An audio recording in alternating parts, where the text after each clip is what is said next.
வணக்கம் மக்களே, கல்வரிகும் சேனலுக்கு உங்களை அன்புடன் வரவேற்கின்றேன். இன்னைக்கு நம்ம திருப்பாவை பாடல் 2 விளக்கம் தான் பார்க்க போறோம். ஆண்டாள் ஏன் மார்கழியில நெய்யும் பாலும் வேண்டான்னு சொன்னாங்க? இந்த திருப்பாவை பாடல் வெறும் விரத விதிகள் இல்லை, இது ஒரு வாழ்க்கை பாடம். இந்த திருப்பாவை பாடல்ல அதற்கான ஆன்மீக காரணத்தையும் நம்ம பார்க்கலாம் வாங்க. முதல்ல நான் இந்த பாட்டை படிச்சிடுறேன், கேளுங்க. அப்புறம் விளக்கம் தெரிஞ்சதுமே அகெயின் அந்த பாட்டை படிக்கும் போது உங்களுக்கு ரொம்ப ஈஸியாக புரியும், இமேஜினேஷனோட. வாங்க பார்க்கலாம்.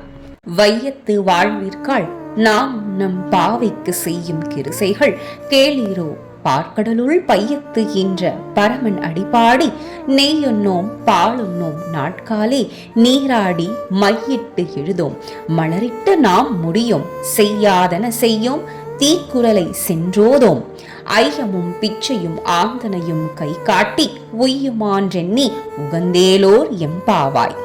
இந்த பாட்டோட விளக்கத்தை இப்ப நம்ம பார்க்கலாம். வையத்து வாழ்வீர்காள், இந்த வரிக்கு என்ன அர்த்தம் அப்படின்னா, ஆண்டாள் அழகா சொல்றாங்க, திருமால் கண்ணனாக அவதரித்த ஆயர்பாடியில் வாழும் சிறுமிகளே. ஆண்டாள் இங்கு குறிப்பிடுறது ஒரு குழுவை இல்ல, இந்த உலகத்துல வாழும் எல்லா மனிதர்களையும் அழைக்கிறாங்க. நாமும் நம் பாவைக்கு செய்யும் கிருசைகள் கேளீரோ. இந்த வரிக்கு என்ன அர்த்தம் அப்படின்னா, நாம் செய்த பாவையை வணங்கி விரதம் இருக்கும் வழிமுறைகளை கேளுங்கள் அப்படின்ட்டு அழகா சொல்றாங்க. பாவை நோன்பு எப்படி செய்ய வேண்டும், அதற்கான விதிமுறைகள் இப்போ ஆண்டாள் நமக்கு அழகா சொல்ல போறாங்க. அதுதான் நம்ம ஒவ்வொரு வரியில நம்ம கேட்க போறோம். பார்க்கடலுள் பையத்து என்ற பரமன் அடிபாடி, பரந்தாமனோட திருவடிகளை அடைவதற்காக பார்க்கடலில் சயனித்திருக்கும் பெருமாளின் திருவடிகளை பாடி முக்தியை நோக்கி பயணம் செய்வதற்காக தான் இந்த மார்கழி நோன்பு. இந்த மார்கழி நோன்போட இலக்கு அப்படின்ட்டு சொல்றாங்க. பெருமாளோட திருவடிகளை பாடி முக்தியை அடையிறதுக்கான ஒரு பயணம் தான் இந்த மார்கழி நோன்பு அப்படின்ட்டு சொல்றாங்க. அடுத்த வரி நெய்யுண்ணோம் பாலுண்ணோம், நெய் உண்ணக்கூடாது, பாலும் குடிக்கக்கூடாது அப்படின்ட்டு சொல்றாங்க.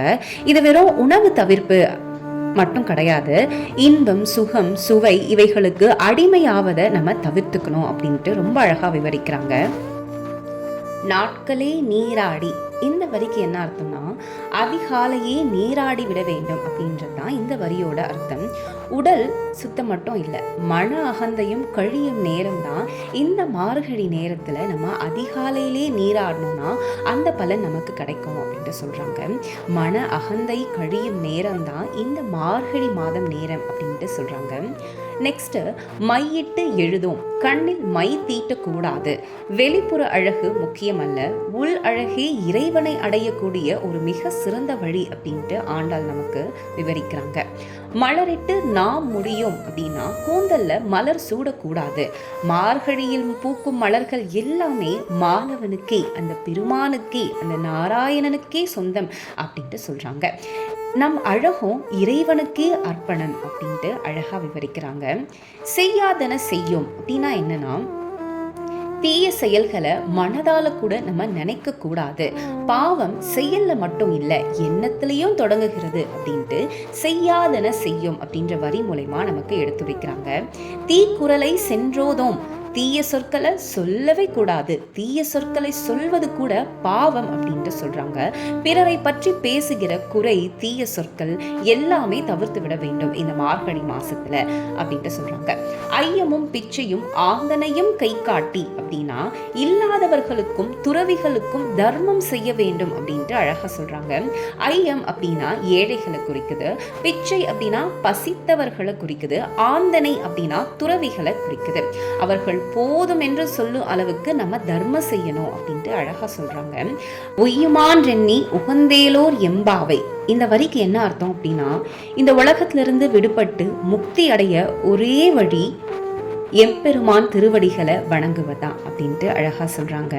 இவங்க சொன்ன எல்லா விதிகளுமே மோட்சம் பெறுவதற்காக தான் இந்த பாவையின் நோன்பின் உச்சம் அப்படின்ட்டு அழகா சொல்றாங்க.